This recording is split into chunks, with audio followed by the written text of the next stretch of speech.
ভোটারদের নিরাপত্তা এবং সুষ্ঠু নির্বাচনের পরিকল্পনা সম্পর্কে নির্বাচন কমিশনের কাছে জানতে চেয়েছেন বাংলাদেশে কর্মরত বিদেশি কূটনীতিকরা।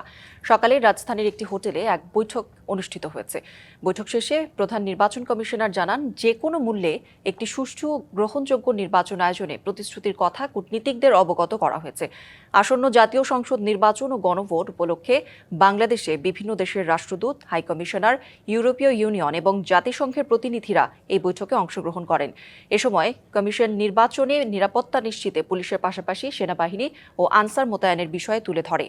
কূটনীতিকরা সহযোগিতার আশ্বাস দেন। প্রধান নির্বাচন কমিশনার এম নাসির উদ্দিনের পাশাপাশি 4 কমিশনার, সচিবালয়ের সিনিয়র সচিব সহ ঊর্ধ্বতন কর্মকর্তারা বৈঠকে অংশ নেন। কোয়েশ্চেন করেছিলেন যে আমরা পোস্টাল ভোটের পদ্ধতিটা জানতে চেয়েছেন ওনারা।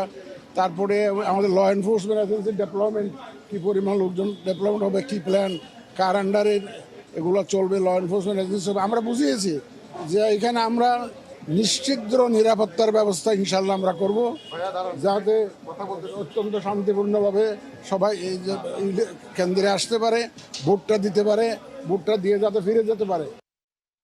বিদেশ থেকে দেশে রেমিটেন্সের টাকা আসে নিরাপদে। তাই আজই আপনার আপনজনকে বলে রাখুন, রেমিটেন্সের টাকা যেন শুধু নগদেই পাঠায়।